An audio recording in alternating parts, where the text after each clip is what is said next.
اور اس کی ایک ٹانگ لٹک گئی۔ تھانے دار کی کربناک چیخ سے پتہ چل رہا تھا کہ اس کی ٹانگ ٹوٹ گئی ہے۔ چند لمحے بعد دوسری ٹانگ کا بھی یہی حشر ہوا۔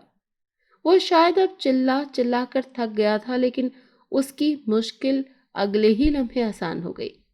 اگلے ہی پل میں ایک جھٹکے سے اس کی گردن مڑ گئی اور وہ چند لمحے ہوا میں معلق رہنے کے بعد کسی کٹی ہوئی پتنگ کی طرح زمین پر گر گیا۔ ہوش کھونے سے قبل میں نے جو آخری منظر دیکھا وہ یہ تھا کہ تھانے دار کا سارا عملہ چیختا چلاتا باہر بھاگ رہا تھا۔ میں نے بھی اٹھنے اور باہر نکلنے کی کوشش کی، مگر میرا سر زور سے چکرایا اور اس کے بعد مجھے کچھ ہوش نہ رہا۔ جب دوبارہ مجھے ہوش آیا تو میں ایک نیم تاریک کمرے میں ایک نرم و ملائم بستر پر لیٹی ہوئی تھی۔ چند لمحے تک تو مجھے کچھ سمجھ نہ آیا، لیکن پھر آہستہ آہستہ دماغ نے کام کرنا شروع کر دیا۔ گزری ہوئی زندگی کے دن کسی فلم کی صورت میرے سامنے گزرنے لگے۔ میرا نام زنیرہ ہے۔ میرا تعلق ایک چھوٹے سے گاؤں کے غریب گھرانے سے ہے۔ میرا باپ تو میری پیدائش سے چند ماہ پہلے ہی فوت ہو چکا تھا۔ بس ماں تھی جو ادھر ادھر کام کر کے کسی طرح میری اور اپنی زندگی کی گاڑی گھسیٹ کر چلانے کی کوشش کر رہی تھی۔ کبھی وہ گھروں میں کام کرتی تو کبھی کسی کے کھیت میں۔ اس طرح جیسے تیسے گزارا ہو رہا تھا۔ مجھے اللہ تعالیٰ نے بہت ہی حسین اور خوبصورت بنایا تھا، لیکن اماں کبھی بھی میری خوبصورتی کو لے کر خوش نہیں ہوتی تھی، اور اس کی وجہ کا علم مجھے تب ہوا جب میں جوان ہوئی۔ گاؤں کے مردوں کی نظریں اکثر میرا طواف کرنے لگی۔ کچھ لفنگے لڑکے تو باقاعدہ آواز کستے اور سر راہ چھیڑنے کی بھی کوشش کرتے۔ اگر میں کسی کھاتے پیتے خاندان کی بیٹی ہوتی تو شاید کسی کی جرت بھی نہ ہوتی کہ وہ مجھے مخاطب بھی کر سکے، لیکن میں ایک بد قسمت اور غریب لڑکی تھی جس کا کوئی بھائی نہ تھا اور باپ کا سایہ بھی سر سے اٹھ چکا تھا، اسی لیے وہ سبھی شیر ہو رہے تھے۔ ایسے ہی ایک دن جب میں گھاس کی گٹھری سر پر اٹھائے جا رہی تھی تو دو آوارہ لڑکوں نے میرا راستہ روک لیا، جو موٹر سائیکل پر سوار کہیں جا رہے تھے۔ ان میں سے ایک اپنی پان سے لال بتی سی دکھاتے ہوئے کہتے ہوئے لگا، کیسی ہے زنیرہ جی، کہاں جا رہی ہو یوں سر جھکائے؟ میں نے کوئی جواب نہ دیا اور ایک طرف نکلنے کی کوشش کرنے لگی، مگر پھر سے میرے راستے میں آ گئے۔ دوسرے نے کہا، ارے زنیرہ جی، کیوں اپنے حسین پیروں کو تھکا رہی ہیں؟ بیٹھ جائیں، ہم آپ کو پہنچا دیتے ہیں گھر پہ۔ میں روحانسی ہو گئی۔ اسی وقت پیچھے سے ایک موٹر سائیکل سوار آ گیا۔ اس نے آتے ہی بلند آواز میں پوچھا، کیا ہو رہا ہے یہاں؟ اسے کیوں روک رکھا ہے تم نے؟ ان دونوں نے چونک کر اس کی طرف دیکھا اور اسے پہچان کر دھم دبا کر کھسک گئے۔ وہ اس گاؤں کا نامی گرامی غنڈہ مولا بخش تھا۔ مولا بخش سے سارے گاؤں والے ڈرتے تھے۔ میں نے سہمی ہوئی نظروں سے اسے دیکھا۔ اب پتہ نہیں وہ کیا کرنے والا تھا۔ وہ چند لمحے تک خاموش کھڑا مجھے دیکھتا رہا، پھر اس نے کہا، تم مائی رضیہ کی بیٹی ہو نا؟ میں نے اس بات میں سر ہلایا تو اس نے کہا، ٹھیک ہے چلو اب جاؤ، تمہاری ماں انتظار کر رہی ہوگی۔ میں شکر منا کر تیز تیز قدم اٹھاتی اپنے گھر آ گئی۔ اسے اگلے ہی دن مولا بخش کی ماں میرا رشتہ لینے آ گئی۔ اماں نے ان کی اس اچانک آمد پر حیران ہو کر کہا کہ یہ کیا؟ مولا بخش کی ماں شادی سے خوش نہیں تھی، مگر بیٹے کے اصرار پر مجبور ہو گئی تھی۔ یوں چٹ منگنی اور پٹ بیاہ کے مصداق میری شادی ہو گئی اور میں دلہن بن کر مولا بخش کے گھر آ گئی۔ یہاں پر میری اور گھر کی نوکرانی کی حیثیت میں کوئی خاص فرق نہیں تھا۔ مولا بخش کے لیے میں صرف ایک دل بہلانے والا کھلونا تھی اور اس کی ماں کے لیے ایک بے حیثیت کنیز۔ اس کے علاوہ میری ان کی زندگی میں اور کوئی اہمیت نہیں تھی۔ مولا بخش بے انتہا شراب پیتا تھا۔ اکثر وہ بوتل اٹھا کر گھر آ جاتا اور اس وقت تک پیتا رہتا جب تک کہ بے ہوش ہو کر گر نہ جاتا۔ نشے میں وہ اکثر میرے ساتھ مار پیٹ بھی کیا کرتا تھا۔ وہ جوئے کا اڈا بھی چلاتا تھا۔ میں نے اس بات کا ذکر کبھی اماں کے ساتھ نہیں کیا تھا، مگر میری ماں میرے جسم پر لگے چوٹوں کے نشانات دیکھ کر سب جان لیتی تھی۔ وہ کچھ کر تو نہیں سکتی تھی، مگر دل ہی دل میں کڑھتی رہتی تھی، اور ایک دن وہ ہر غم سینے میں چھپائے ہمیشہ ہمیشہ کے لیے اس دنیا سے چلی گئی۔ اس کے بعد تو زندگی مجھ پر اور بھی تنگ ہو گئی۔ کبھی کبھی میں اس کی قبر پر چلی جایا کرتی تھی اور دل کا بوجھ ہلکا کر کے واپس آ جایا کرتی تھی۔ ایک دن بھی میں نے اپنی ساس سے ماں کی قبر پر جانے کی اجازت مانگی۔ جواب پر اس نے کئی باتیں سنائی، مگر پھر کہنے لگی، جا چلی جا منحوس، جب تک جائے گی نہیں ادھر بیٹھ کر ہی ٹسلے بہاتی رہے گی۔ میں نے جلدی سے چادر لی اور گھر سے باہر نکل گئی۔ وہ دوپہر کا وقت تھا اور اس وقت راستے بھی سنسان ہوتے تھے، اور قبرستان میں تو بالکل ہی سناٹا چھایا رہتا تھا۔ میں سیدھی جا کر ابا اور اماں کی قبروں کے درمیان بیٹھ گئی۔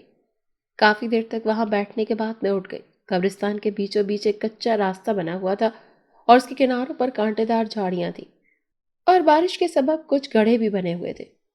وہاں سے گزرتے وقت میں جلدی میں دھیان نہیں رکھ سکی اور میرا پاؤں ایک گڑھے میں جا پڑا، جس کی وجہ سے میں بہت بری طرح لڑکھڑا کر گر گئی۔ اس سے پہلے کہ میں منہ کے بل گر جاتی، اچانک ہی مجھے محسوس ہوا کہ کسی نے اچانک ہی مجھے تھام لیا ہے۔ اس کے ساتھ ہی مجھے آواز آئی، بسم اللہ، دھیان سے چلیں۔ میں نے سیدھا ہوتے ہوئے گھبرا کر ادھر ادھر دیکھا، آس پاس تو کوئی نہیں تھا۔ پھر آخر مجھے کس نے تھام لیا؟ اور وہ آواز، وہ کس کی تھی؟ مجھے ڈر لگنے لگا۔ میں نے جلدی سے چادر درست کی اور بھاگ کھڑی ہوئی اور سیدھا گھر کے دروازے پر پہنچ کر دم لیا۔ اپنی سانسیں درست کرتے ہوئے میں گھر میں داخل ہوئی تو آگے سے میری ساس غصے میں بھری بیٹھی تھی۔ آ گئی ماں کو دکھ کی داستانیں سنا کر۔ ارے کون سی تیری ماں نے قبر سے نکل کر آ جانا ہے؟ خود تو مر گئی مگر اپنی منحوس بیٹی کو ہمارے سر تھوک گئی۔ اب کھڑی کھڑی میرا منہ کیا تک رہی ہے؟ جا جا کر چائے بنا، تیرے شوہر کے دوست آئے ہوئے ہیں۔ مجھے حکم سنا کر وہ بڑبڑاتی ہوئی اپنے کمرے میں چلی گئی۔ میں خاموشی سے باورچی خانے میں جا کر چائے بنانے لگی۔ چائے بناتے وقت مجھے محسوس ہوا کہ کوئی میرے پیچھے موجود ہے، مگر پیچھے دیکھنے پر مجھے کوئی نظر نہ آیا۔ میں نے اسے اپنا وہم سمجھ کر دوبارہ چائے کپوں میں ڈال دی۔ اس دن مولا بخش نے کوئی لمبی رقم جیتی تھی، جس کی وجہ سے وہ بہت خوش تھا اور اسی خوشی میں اس کے دوست گھر آئے ہوئے تھے اور ہمیشہ کی طرح شور اور ہنگامہ برپا تھا۔ میں چپکے سے کمرے کے دروازے پر آ گئی اور مولا بخش کو آواز دی۔ اس نے کہا، باہر کیا کھڑی ہے؟ اندر لے آ چائے۔ میں کچھ جھجکتے ہوئے اندر داخل ہوئی اور خاموشی سے چائے ٹیبل پر رکھ دی۔ کسی انجانے احساس تلے میں نے سر اوپر اٹھایا تو مولا بخش کا دوست مجھے ہوسناک نظروں سے گھور رہا تھا۔ اس کی نظریں خود پر جمی دیکھ کر میرے اندر غصے کا ابال اٹھا۔ دل تو کیا کہ ابھی اس شخص کو دھکے مار کر گھر سے نکال دوں، مگر یہاں میری حیثیت ہی کیا تھی جو ایسا کرنے کا سوچتی۔ میں چپ چاپ باہر نکل گئی۔ باہر آ کر کتنی ہی دیر میں خود کو پرسکون رکھنے کی کوشش کرنے لگی۔ پھر کچن میں آ گئی کیونکہ یہ تو ہو نہیں سکتا تھا کہ مولا بخش کا دوست بنا کھانا کھائے گھر سے جائے۔ اس رات کافی دیر تک وہ دونوں شراب پیتے رہے۔ رات کے آخری پہر مولا بخش نے اپنے دوست کو رخصت کیا اور شراب کے نشے میں جھومتا ہوا کمرے میں داخل ہوا اور اوندے منہ بستر پر گر پڑا۔ میں نفرت سے اسے دیکھتی رہی۔ اس کا وہ اباش دوست اگلے دن گھر آ گیا۔ اس دن مولا بخش شہر گیا ہوا تھا، لیکن وہ بڑے آرام سے یہ کہہ کر بیٹھک میں براجمان ہو گیا کہ میں مولا بخش کا یہیں بیٹھ کر انتظار کر لیتا ہوں۔ یہ کھانے کا وقت تھا، اسی لیے میری ساس نے اسے کھانا پہنچانے کا کہا تو مجبوراً مجھے ٹرے اٹھا کر لے جانی پڑی۔ وہ مجھے دیکھتے ہی اٹھ کھڑا ہوا۔ میں جلدی سے ٹرے ٹیبل پر رکھ کر مڑی تو اس نے ایک دم سے میرا ہاتھ پکڑ لیا۔ میں نے اپنا ہاتھ چھڑاتے ہوئے کہا، یہ کیا بدتمیزی ہے، چھوڑو میرا ہاتھ۔ وہ بےہودہ انداز میں مسکراتے ہوئے بولا، اتنے بھی کیا جلدی ہے ہاتھ چھڑانے کی؟ میں جانتا ہوں تو مولا بخش کے ساتھ خوش نہیں ہے۔ دیکھ، مجھ سے دوستی کر لے، جو کہے گی تجھے لا دوں گا۔ میں نے نفرت سے اس کے منہ پر تھوک دیا۔ وہ سٹ پٹا کر پیچھے ہٹا تو میں بھاگ کر باہر آ گئی۔ اپنے کمرے میں آ کر رونے لگی۔ اس وقت مجھے محسوس ہوا جیسے کوئی آہستہ آہستہ مجھے تسلی دینے کی کوشش کر رہا ہے۔ میں خوفزدہ نگاہوں سے ادھر ادھر دیکھنے لگی، پھر جلدی سے باہر آ گئی۔ مولا بخش کے اس دوست کی آمد و رفت بڑھ گئی تھی۔ وہ دونوں اکثر دیر گئے تک بیٹھے شراب پیتے رہتے تھے۔ اس دن بھی مولا بخش شراب کی بوتل لے کر آیا اور مجھے دے کر کہنے لگا، زنیرہ، اسے الماری میں رکھ دے، رات کو دینا مجھے۔ میں نے کڑھائی سے وہ اس کے ہاتھ سے لے لی۔ دل تو چاہتا تھا اسے فرش پر مار کر توڑ دوں، لیکن اگر ایسا کرتی تو مولا بخش نے میری ہڈیاں توڑ دینی تھی، اسی لیے صبر کے گھونٹ بھر کر خاموش ہو گئی۔ رات کو حسب معمول مولا بخش اور اس کا وہی آوارہ دوست انور بیٹھک میں جا کر بیٹھ گئے۔ تھوڑی دیر بعد انور میرے کمرے کے دروازے پر کھڑا نظر آیا۔ میں نے جلدی سے دوپٹہ درست کیا، ناگواری سے اسے دیکھ کر پوچھا، کیوں آئے ہو؟ اس نے ڈھٹائی سے دانت نکال کر کہا، مولا بخش نے بوتل لینے کے لیے بھیجا ہے۔ میں نے خاموشی سے اٹھ کر الماری کھولی اور بوتل نکال کر اس کے حوالے کر دی۔ وہ عجیب سے انداز میں مسکراتے ہوئے واپس چلا گیا۔ رات گئے مولا بخش نشے میں چور ہو کر لڑکھڑاتا ہوا اپنے کمرے میں آیا اور بستر پر لیٹ گیا۔ میں اس وقت سو چکی تھی، لیکن صبح جو ہنگامہ برپا ہوا اس نے میرے پیروں تلے سے زمین کھینچ لی۔ اس حسب معمول جب دن چڑھے مولا بخش نہیں اٹھا تو میری ساس فکر مند ہوئی اور اسے اٹھانے کے لیے گئی تو تھوڑی دیر بعد اس کی چیخوں کے ساتھ سارا گاؤں اکٹھا ہو گیا۔ میں جلدی سے اٹھ گئی اور اس رات تو میں بہت تھک چکی تھی، اسی لیے مجھے علم نہیں ہو سکا کہ وہ مر چکا ہے۔ وہ لحاف اوڑھے سویا ہوا تھا اور اسی طرح پڑے پڑے ہی نہ جانے کب اجل نے اسے آ دبوچا۔ اس کے منہ سے جھاگ نکل رہا تھا اور سارا وجود نیلا پڑ گیا تھا۔ یہ صورتحال دیکھ کر گھر والے بری طرح بوکھلا گئے۔ میری ساس سینہ پیٹتے ہوئے زور زور سے بین کر رہی تھی، میرے جوان پتر کو کیا ہو گیا؟ میری دنیا اجڑ گئی۔ اچھا بھلا رات کو سویا تھا، سب اٹھا ہی نہیں۔ میں سہمی ہوئی سی ایک کونے میں رو رہی تھی۔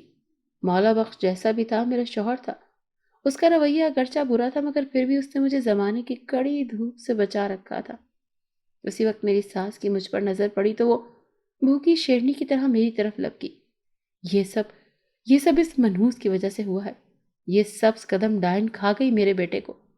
کچھ عورتوں نے اسے روک لیا تھا، ورنہ شاید وہ مارنے پیٹنے سے بھی دریغ نہ کرتی۔ اس کے بین جاری تھے، لوگ آپس میں نہ جانے کیا کیا خسر پسر کر رہے تھے۔ تبھی ایک شخص نے کہا، چاچی اسے پولیس کے حوالے کر دے، اسی نے زہر دے کر اپنے شوہر کو مارا ہے۔ اس نے مجھ سے رات کو کہا تھا کہ اس کی بیوی سے نہیں بنتی اور وہ اسے زہر دینے کی بھی دھمکی دے چکی ہے۔ یہ مولا بخش کا وہی بدنیت دوست انور تھا۔ میں حواس باختہ ہو کر چلائی، یہ سب جھوٹ ہے، بہتان ہے، میں نے کچھ نہیں کیا۔ مگر میرے سسرال والے اس کی باتوں پر یقین کر چکے تھے، کیونکہ شراب کی بوتل اس رات میں نے ہی کمرے میں رکھی ہوئی تھی اور میں نے ہی اسے دی تھی۔ میرے دیور نے پولیس کو بلوا لیا۔ پولیس مولا بخش کی لاش لے گئی اور اس کا پوسٹ مارٹم کروایا۔ پوسٹ مارٹم میں لکھا ہوا تھا کہ اس کی موت زہریلی شراب پینے کی وجہ سے ہوئی ہے۔ میری ساس نے مولا بخش کی موت کا مجھ پر الزام لگاتے ہوئے مجھ پر پرچہ کٹوا دیا کہ میں نے اس کے بیٹے کو مارا ہے۔ اس پر انور کے بیان نے جو اس نے میرے خلاف دیا تھا مجھے پوری طرح پھنسا دیا تھا۔ میں نے قسمیں اٹھائیں، ہر طرح سے اپنی بے گناہی کا یقین دلانے کی کوشش کی، مگر میری چیخ و پکار کا کسی پر کوئی اثر نہ ہوا۔ مجھے پولیس نے لے جا کر حوالات میں بند کر دیا۔ میرا تو پیچھے بھی کوئی نہیں تھا جو مجھے بچانے کی کوشش کرتا۔ ایک ماں ہی تھی، وہ بھی جاگ قبر میں سوئی تھی۔ میں نے روتے ہوئے تھانے دار سے کہا، تھانے دار صاحب میرے یقین کریں کہ میں نے اس کا قتل نہیں کیا، لیکن تھانے دار کا دل گویا پتھر کا تھا، وہ تو بس اپنی ہوس پوری کرنے کے چکر میں تھا۔ اس نے میری عزت پر ہاتھ ڈالنا چاہا مگر میرے انکار پر وہ آگ بگولا ہو گیا۔ اس نے کھڑے ہو کر مجھے لات ماری اور سپاہیوں کو بلا کر مجھے حوالات میں پھینکوا دیا۔ میں ایک دیوار سے ٹیک لگا کر بیٹھ گئی، رونے لگی۔ نہ جانے یہ کیسی آزمائش تھی جو ختم ہی نہیں ہو رہی تھی۔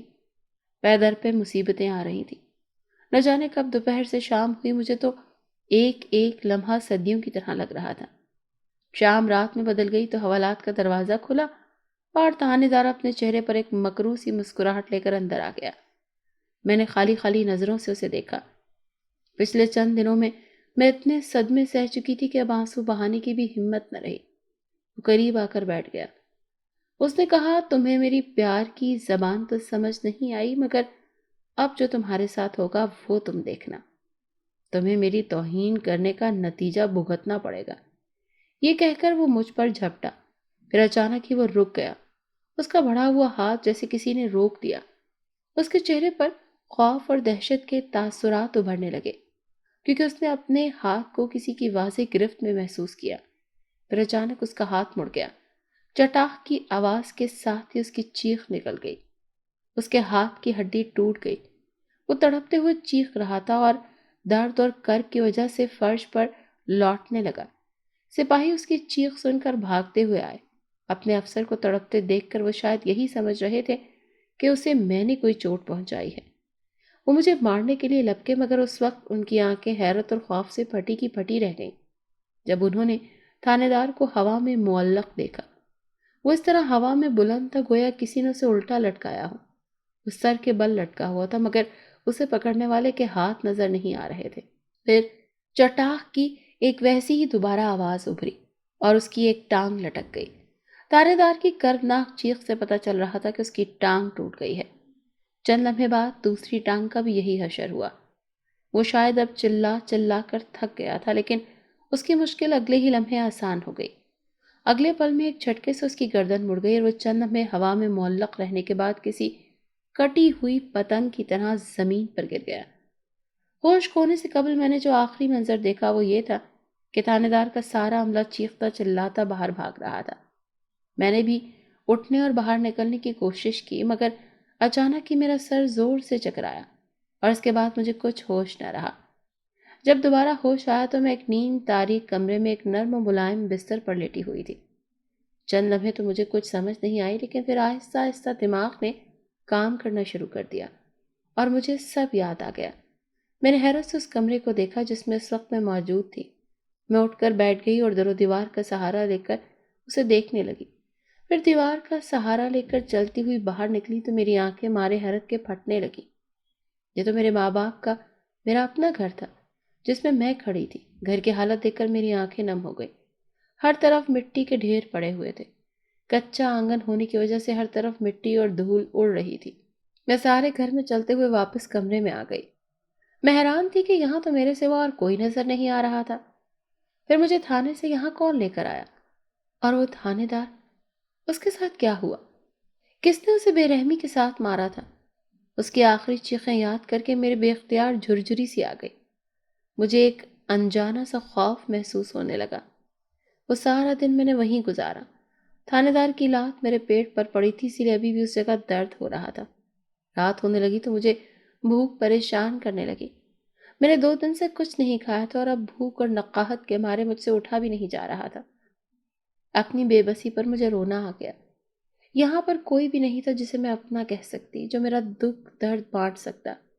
مولا بخش کی موت کے بعد سب کا رویہ میرے ساتھ بہت برا ہو گیا تھا۔ سبھی کے خیال میں نے ہی اسے زہر دیا تھا۔ میں آنکھیں بند کر کے ایک دیوار سے ٹیک لگا کر بیٹھ گئی۔ تھوڑی دیر بعد مجھے بھنے ہوئے گوشت کی خوشبو محسوس ہوئی تو میں نے آنکھیں کھول کر دیکھا، اور یہ دیکھ کر میں دم بخود رہ گئی کہ میرے سامنے ایک ٹرے میں مرغے کی بھنی ہوئی ران اور 5-6 روٹیوں کے علاوہ ایک پانی سے بھرا جگ اور گلاس بھی رکھا گیا ہے۔ میں حیرت زدہ سی رہ گئی۔ آخر یہاں پر یہ سب کہاں سے آیا؟ ابھی تو یہاں پر کچھ بھی نہیں تھا، اور نہ ہی یہاں پر کوئی اور آیا ہے۔ پھر یہ سب کیسے اور کہاں سے آ گیا؟ لیکن کھانے کی زبردست مہک نے مجھے زیادہ سوچنے کا موقع نہ دیا۔ میں ندیدوں کی طرح اس پر ٹوٹ پڑی اور جب تک پیٹ بھر نہیں گیا تب تک مزید کسی بھی چیز پر غور نہ کر سکی۔ کھانا کھانے کے بعد مجھ پر غنود کی طاری ہونے لگی اور میں ٹرے ایک طرف کھسکا کر اماں کی جھلنگا سی چارپائی پر لیٹ گئی۔ دوبارہ آنکھ کھلی تو ایسا لگا جیسے میرے ساتھ کوئی اور بھی اس چارپائی پر موجود ہے۔ میں خوف سے اٹھ بیٹھی اور اندھیرے میں آنکھیں پھاڑ پھاڑ کر دیکھنے لگی۔ ڈرو نہیں، میں تمہیں کوئی نقصان نہیں پہنچاؤں گا۔ اور اس کے ساتھ ہی کمرے میں موجود ایک موم بتی جل اٹھی۔ میں نے اس کی مدھم سی روشنی میں ارد گرد دیکھا، لیکن یہ دیکھ کر پریشان ہو گئی کہ وہاں پر میرے علاوہ اور کوئی بھی نظر نہیں آ رہا تھا۔ عجیب بات تھی، اگر یہاں کوئی اور نہیں تھا تو یہ موم بتی کس نے جلائی تھی؟ اور وہ سرگوشی کس کی تھی؟ میں حیرت اور خوف سے سوچنے لگی۔ اسی وقت پھر سے وہ سرگوشی سنائی دی۔ میں اب مزید برداشت نہیں کر پا رہی تھی۔ خوف سے حواس کھونے لگی تھی، اسی لیے چلا کر کہا، تم کون ہو اور کیا چاہتے ہو مجھ سے؟ اس پراسرار آواز نے اس طرح سے سرگوشی میں کہا، میں نے تم سے کہا نا زنیرہ، ڈرو مت، میں تمہیں کوئی بھی نقصان پہنچانے کے لیے نہیں آیا۔ مجھ سے خوفزدہ مت ہو، میں تمہارا دشمن نہیں، تمہارا خیر خواہ ہوں۔ اس کی بات سن کر میں نے خود پر قابو پانے کی کوشش کرتے ہوئے پوچھا، لیکن تم ہو کہاں اور مجھے نظر کیوں نہیں آتے؟ اس نے جواب دیا، تم مجھے اسی لیے نہیں دیکھ پا رہی کہ میں نے تم سے خود کو پوشیدہ رکھا ہوا ہے تاکہ تم گھبرا مت جاؤ، لیکن اب تم مجھے دیکھ سکتی ہو۔ موم بتی کی ٹمٹماتی ہوئی روشنی میں دیوار پر ایک ہیولا سا بننے لگا جو دھیرے دھیرے انسانی خد و خال میں بدلتا گیا۔ چند لمحات کے بعد وہاں ایک خوبصورت سا نوجوان کھڑا نظر آیا۔ میں حیرت سے اسے دیکھنے لگی۔ اس کے جاذب نظر نقوش اور سرخی مائل آنکھیں جیسے میرے دل میں بس گئی۔ مجھے محویت سے اپنی طرف تکتے پا کر وہ مسکرانے لگا۔ میں نے کہا، تم انسان نہیں ہو؟ اس نے کہا، نہیں، میں ایک جن زادہ ہوں، میرا نام حارج ہے اور میں تمہاری طرح مسلمان ہوں۔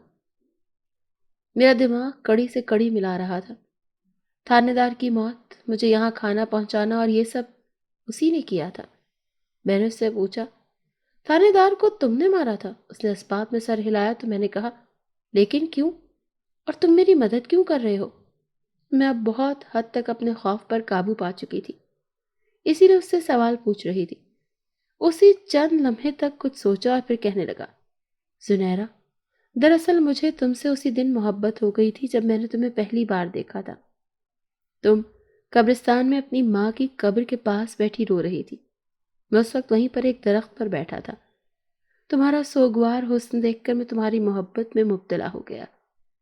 اس کے بعد میں نے بار بار تمہیں اپنی موجودگی کا احساس دلانے کی کوشش کی تھی، مگر ہر بار تم اتنا زیادہ ڈر جاتی تھی کہ میں کچھ بھی کہہ نہیں پاتا تھا۔ اس تھانے دار کا یہ حشر بھی اسی لیے ہوا کہ اس نے تمہیں تکلیف پہنچائی۔ وہ رفتہ رفتہ ایک ایک بات بتاتا چلا گیا اور میں حیران سی سنتی گئی۔ اس کی محبت اب میرے دل میں بھی گھر کر گئی تھی۔ مجھے نیند آنے لگی تو میں وہیں پر سو گئی۔ وہ بھی غائب ہو گیا۔ دوسرے دن بھی وہ اپنے مقررہ وقت پر آ گیا۔ گھر میں کھانے پینے کو ابھی بھی کچھ نہیں تھا، لیکن اس کے ہوتے ہوئے مجھے فکر نہیں تھی۔ میں نے اسے دیکھ کر کہا، حارج، تم نے کہا تھا تم حقیقت جانتے ہو، میرے شوہر کو کس نے زہر دیا؟ میرے اس سوال پر اس نے سنجیدگی سے مجھے دیکھا اور پھر کہنے لگا، تمہارے شوہر کو اس کے دوست انور نے زہر دیا تھا، جو تمہارے بارے میں بری نیت رکھتا تھا۔ مجھے بے ساختہ وہ دن یاد آ گیا جب مولا بخش انور کو گھر لے آیا تھا، اور انور کا عجیب نظروں سے مجھے گھورنا اور اسی رات مولا بخش کی موت۔ تو میرا شک ٹھیک تھا؟ کیا تم میری خاطر مولا بخش کی موت کا انتقام لوگے؟ میں نے اسے سوالیہ نظروں سے دیکھ کر کہا۔ وہ میری بات سن کر کچھ دیر خاموش بیٹھا مجھے دیکھتا رہا، پھر اس نے کہا، تمہاری خاطر میں اسے سبق سکھاؤں گا۔ پھر بہت دیر ہم باتیں کرتے رہے اور پھر وہ چلا گیا۔ انور اپنے کمرے میں بیٹھا مسکرا رہا تھا اور کہہ رہا تھا، پولیس کو تو مجھ پر ذرا بھی شک نہیں ہوا ہے، بلکہ میرا تو کام اور بھی آسان ہو گیا ہے۔ اب وہ زنیرہ مجھ سے بچ نہیں سکتی۔ اچانک اس کی چیخ نکلتی رہ گئی۔ اسے ایسا لگا جیسے کسی نے اسے زور سے تھپڑ لگایا ہو۔ وہ خوفزدہ نظروں سے کمرے میں دیکھنے لگا۔ اگلے دن رات کے وقت جب انور گہری نیند سو رہا تھا تو اس کا اچانک ہی ایسا لگا جیسے کسی نے اس کے بازو میں تیز ناخن چبھو دیے ہوں۔ وہ تکلیف سے کراہتا وہ اٹھ بیٹھا۔ اس نے آستینیں الٹی تو اس کو اپنے بازو پر کھروچوں کے نشانات نظر آئے، جیسے کسی نے تیز ناخنوں سے اس کی کھال ادھیڑی ہو۔ اب کی بار تو یہ اس کا وہم بھی نہیں تھا۔ وہ کانپ گیا۔ وہ سوچنے لگا، کہیں کوئی جنون تو میرے پیچھے نہیں لگ گیا۔ اسے یاد آیا کہ گاؤں میں لوگ کہہ رہے تھے کہ زنیرہ کو بند کرنے والے تھانے دار کو سپاہیوں کے سامنے کسی اندھے کی طاقت نے مار ڈالا تھا۔ یہ سوچ کر وہ خوفزدہ ہو گیا اور گاؤں سے باہر نکل گیا۔ اسے یوں محسوس ہوا جیسے کوئی اس کے پیچھے چل رہا ہے۔ انور نے پیچھے مڑ کر دیکھا مگر اسے کوئی بھی نظر نہیں آیا۔ وہ تیزی سے چلنے لگا۔ گاؤں سے باہر کچھ دور جنگل کے دوسری طرف ویران سا علاقہ تھا۔ وہاں سے چلتے ہوئے ایک پرانے اور بوسیدہ سے مکان کے دروازے پر رک گیا۔ انور یہاں ایک کالے جادو کرنے والے عامل کے پاس آیا تھا۔ وہ پے در پے ہونے والے پراسرار واقعات سے بری طرح گھبرا گیا تھا۔ اس کے اس طرح بے دھڑک آنے سے ایسا لگ رہا تھا جیسے وہ اس مکان میں رہنے والے مکین سے اچھی طرح واقف ہے۔ اس کی ایک ہی دستک پر دروازہ کھل گیا۔ سامنے بڑے بڑے بالوں والا کالے شاہ کھڑا تھا۔ اس نے اسے دیکھا، مسکرایا۔ آج کیسے راستہ بھول گئے بادشاہو؟ اس نے انور کی پیٹھ تھپ تھپاتے ہوئے کہا۔ مجھے تم سے کام ہے، تمہیں میرے لیے کوئی عمل کرنا ہوگا۔ انور نے اسے کہا، عمل؟ کیا ہوا ہے تمہیں اور کیسا عمل کروانا چاہتے ہو؟ کالے شاہ نے سوالیہ نظروں سے انور کو دیکھا۔ انور کے چہرے پر خوف کی پرچھائیاں چھا گئیں۔ ہاں کالے شاہ، کیونکہ میرے ساتھ کچھ دنوں سے بہت عجیب اور پراسرار واقعات ہو رہے ہیں۔ کبھی کسی کے چلنے کی آوازیں آتی ہیں تو کبھی میرے ہاتھ یا پاؤں پر کسی زخم کا نشان دکھتا ہے۔ میں چاہتا ہوں کہ تم عمل کر کے پتہ لگاؤ کہ کون ہے جو مجھے تنگ کر رہا ہے اور اس کو ختم کر دو۔ انور نے کالے شاہ کو ساری تفصیل بتاتے ہوئے کہا، ٹھیک ہے، میں تمہیں 3 دن بعد چلہ کاٹ کر بتا سکوں گا کہ وہ کون ہے اور اسے کیسے ختم کیا جا سکتا ہے۔ کالے شاہ نے کہا، ٹھیک ہے، پھر میں 3 دن بعد تمہاری مطلوبہ رقم لے کر آ جاؤں گا۔ انور نے کہا اور وہاں سے واپس چل پڑا۔ حارج میرے سامنے بیٹھا مجھے انور کے بارے میں بتا رہا تھا کہ کیسے کیسے اس نے انور کو خوفزدہ کیا ہے اور وہ ڈر کر ایک کالے جادو کرنے والے عامل کے پاس مدد کے لیے پہنچ گیا ہے۔ میں کالے جادو کا نام سن کر ڈر گئی۔ میں نے حارج سے کہا، اب کیا ہوگا حارج؟ میں نے سنا ہے کہ کالے جادو کرنے والے لوگ بہت سفاک اور ظالم ہوتے ہیں، کہیں وہ تمہیں کوئی نقصان نہ پہنچائے۔ اگر تمہیں کچھ ہو گیا تو میرا کیا ہوگا؟ میری بات سن کر حارج نے محبت آمیز نگاہوں سے مجھے دیکھتے ہوئے کہا، تم کیوں فکر کرتی ہو؟ اس کالے جادو والے عامل کو تو میں اچھے سے دیکھ لوں گا۔ میرے ہوتے ہوئے تمہیں کوئی نقصان نہیں پہنچا سکتا۔ خود ہی دیکھ لو، پولیس تمہیں ڈھونڈ ڈھونڈ کر تھک گئی مگر انہیں اس گھر کا خیال بھی نہیں آیا۔ میں اس کی تسلی دلانے کے باوجود پریشان ہو گئی کیونکہ میں بھی حارث سے محبت کرنے لگی تھی اور اس سے اب دور جانے کا سوچ بھی نہیں سکتی تھی۔ شام کے سائے طویل ہوتے گئے، رات ڈھلی تو میں نے حارث سے کہا، حارث، انور اور اس کے اس عامل کو اب زیادہ ڈھیل دینا ٹھیک نہیں ہے۔ حارث میری بات کا مطلب سمجھ کر اس نے کہا، تم فکر مت کرو زنیرہ، آج وہ دونوں ہی اپنے اعمال کی سزا پائیں گے۔ میں نے کہا، میں اپنی آنکھوں سے اس گھٹیا شخص کی بے بسی کا تماشا دیکھنا چاہتی ہوں۔ حارث نے کہا، ٹھیک ہے، میرا ہاتھ تھام لو اور اپنی آنکھیں بند کر دو۔ میں نے اس کی بات پر عمل کیا۔ ذرا دیر بعد مجھے بند آنکھوں کے پیچھے عامل کی وہ جھونپڑی نظر آنے لگی۔ عامل، کالے شاہ اور انور ایک آگ کے الاؤ کے گرد سامنے بیٹھے تھے۔ عامل آنکھیں بند کیے تیزی سے کچھ منتر پڑھ رہا تھا۔ اچانک ہی آگ کے الاؤ سے دو انگارے نکلے اور اس کی زبان پر جا پڑے۔ وہ کربناک چیخ مار کر اپنا منہ دبائے تڑپنے لگا۔ انور نے اس کا یہ حشر دیکھا تو بھاگنے کی کوشش کی مگر وہ اوندھے منہ آگ میں گر پڑا اور پل بھر میں اس کے جسم نے آگ پکڑ لی اور اس کی آخری چیخیں بڑی ہولناک تھی۔ دوسری طرف عامل بھی ختم ہو چکا تھا۔ حارث نے اس کا گلا گھونٹ دیا تھا۔ میں نے آنکھیں کھول دی۔ حارث میرے سامنے کھڑا تھا۔ میں نے اس کے سینے پر سر رکھ دیا۔ تھوڑی دیر بعد میں حارث کا ہاتھ تھامے ایک نئی جگہ جا رہی تھی جو بہت خوبصورت اور پرسکون تھی۔ اگر آپ کو یہ کہانی اچھی لگی ہے تو اسے لائک کیجیے اور ہمارے چینل کہانی محل کو سبسکرائب کیجیے۔ اور ہاں، اگر آپ کے کسی دوست، رشتہ دار یا بہن کے ساتھ خدا نخواستہ اس طرح کا کوئی بھی واقعہ پیش آیا ہے تو ہمیں کامنٹ سیکشن میں اس کے بارے میں ضرور بتائیے۔